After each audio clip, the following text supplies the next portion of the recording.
Bagaimana teman-teman semuanya? Mudah-mudahan kita semua tetap semangat. Kali ini teman-teman, Ibu Hernanda yang sekarang adalah seorang pengacara, pengangguran penuh acara. Kali ini saya duduk bersantai yang setiap hari biasanya beraktivitas, dan kemarin alhamdulillah saya sudah PHK ya, pemutusan hubungan kerja gitu. Dan alhamdulillah saya sekarang sudah benar saya jadi pengacara, pengangguran penuh acara. Nah, hal ini teman-teman, dari kemarin setelah saya di PHK, nah itu alhamdulillah saya bisa beristirahat ya gitu. Jadi saya di PHK juga ada hikmahnya gitu, saya bisa beraktivitas di rumah gitu. Dan inilah titik awal bagaimana saya akan terus berkarya untuk kedepannya. Cayu. Jadi teman-teman, kemarin saya itu pas di PHK, saya itu dapat tas hitam. Jadi kalau kita bilang itu tas keramat ya teman-teman. Mari saya akan tunjukkan apa sih ini isinya gitu. Kita unboxing bersama-sama ya teman-teman ya. Nanti satu persatu akan kita lihat apa sih isinya. Saya itu mendapatkan tas ini ya. Setelah saya di PHK, setelah saya tanda tangan ya, kita mendapatkan tas Selalu Cinta, Always Love. Nah, ini kalau kita bicara kenapa PT KMK Global Sport itu selalu punya bahasa selalu cinta. Nah, karena teman-teman, kita ngobrol-ngobrol sedikit dulu nih.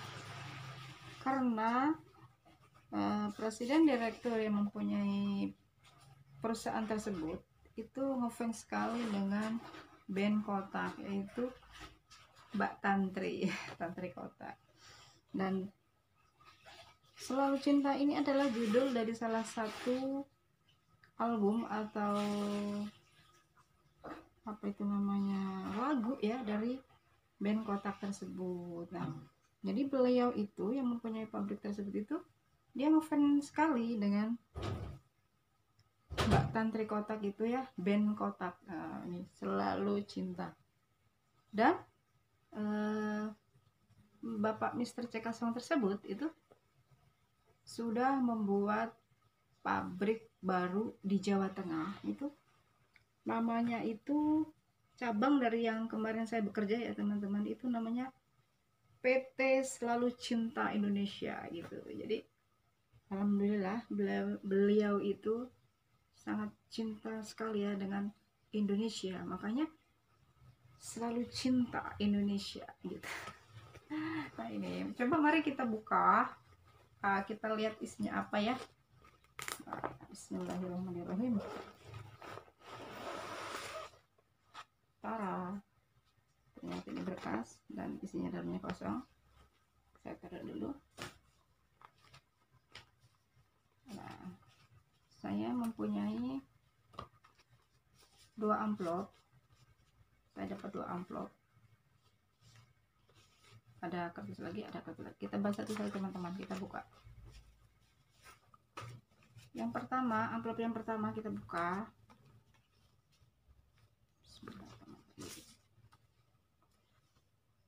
Oh, ini yaitu surat paklaring ya, yaitu surat pengalaman kerja gitu ya. Itu from it my concern.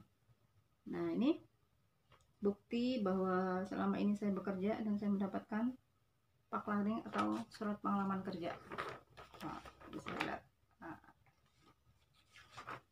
ini sangat berharga teman-teman. Jika saya mau bekerja lagi, saya punya skill yang tertera di sini. Nah, selanjutnya apalagi? Ini amplop yang kedua. Nah, amplop yang kedua ini adalah surat keputusan gitu. Surat keputusan ini sudah saya tanda tangani gitu ya, bahwa saya sudah menjadi karyawan yang di PHK begitu.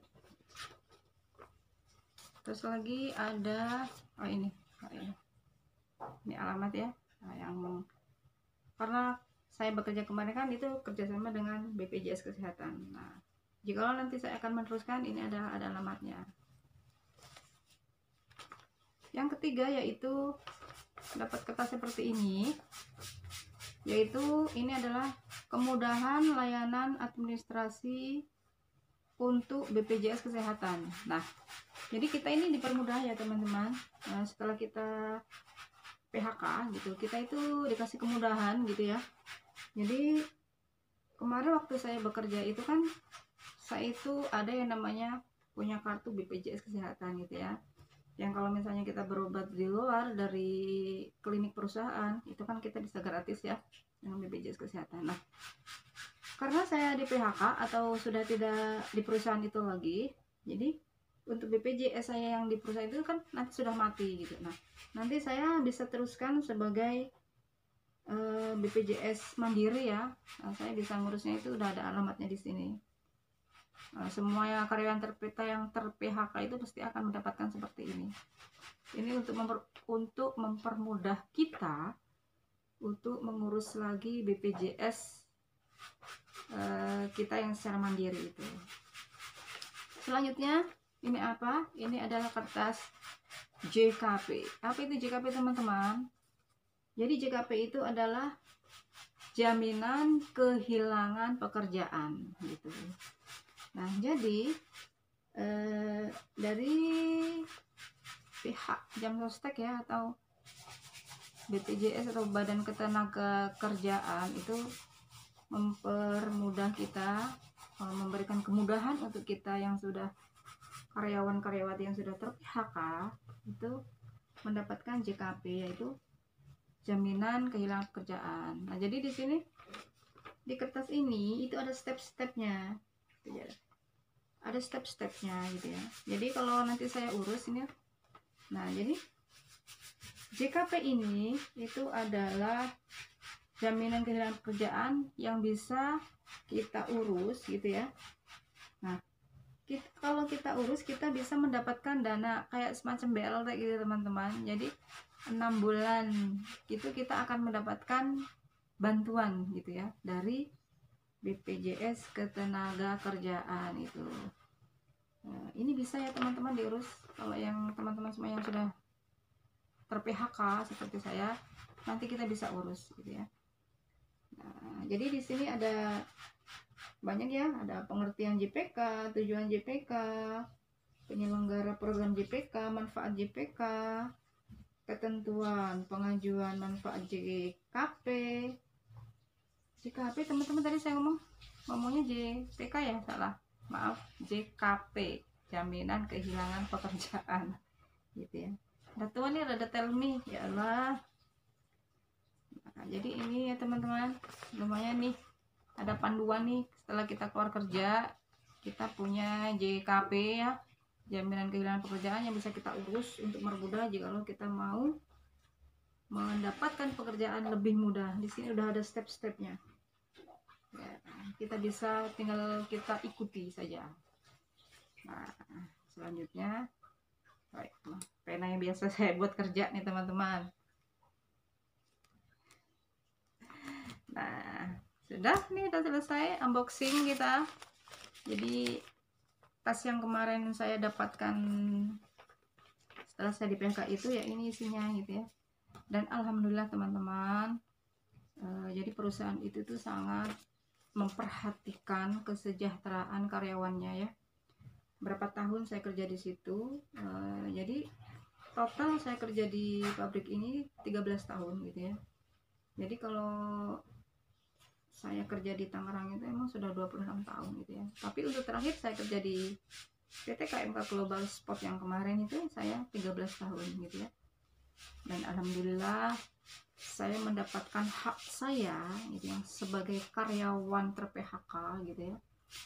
Karena memang di PHK itu emang jadi kayak krisis penurunan order gitu ya, krisis ekonomi apa ya, penurunan order ini sangat turun sekali gitu. Jadi turunnya itu drastis, ordernya ke bawah berapa persen gitu ya, dan tidak bisa saya sebutkan gitu ya. Nah, jadi perusahaan itu harus mengurangi karyawannya gitu ya, karena memang yang sudah di ter-PHK kemarin itu lebih dari 4.000 orang gitu ya. Dari karyawan yang jumlahnya 14.000 lebih kemarin yang sudah ter-PHK itu, termasuk saya, itu adalah sudah 4.000 orang gitu ya. Dan mudah-mudahan gitu ya, dari kemarin saya di PHK itu akan membuat saya lebih semangat berkarya untuk ke depan ya teman-teman. Terima kasih kemarin ya teman-teman yang sudah memberikan saya support gitu ya, yang sudah memberikan saya semangat dan doa untuk video kemarin saya yang kemarin dan akhirnya saya sudah ter-PHK itu. Alhamdulillah, terima kasih untuk supportnya, untuk semangatnya buat saya dan doanya. Sukses untuk kita semua ya teman-teman. Ikuti terus next video selanjutnya, bagaimana nih langkah saya selanjutnya untuk berkarya ke depan setelah saya di PHK. Terima kasih ya teman-teman, jangan lupa untuk subscribe, like, and comment, dan boleh juga di share ke media sosial teman-teman semua.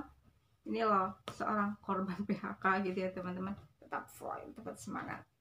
Nah, ada juga tuh beberapa teman saya, ada juga teman saya di kreator ya teman-teman, ada juga yang ter-PHK juga. Semangat ya untuk kalian gitu, karena ada salah satu juga teman saya gitu ya, yang ada juga yang di PHK gitu. Tetap semangat buat kita semua, tetap berkarya ke depan gitu, bahwa kita juga bisa gitu, kita berkarya di rumah gitu ya. Dan insya Allah mungkin untuk selanjutnya saya akan terjun langsung pulang kampung gitu ya. Terima kasih teman-teman untuk waktunya. Assalamualaikum warahmatullahi wabarakatuh.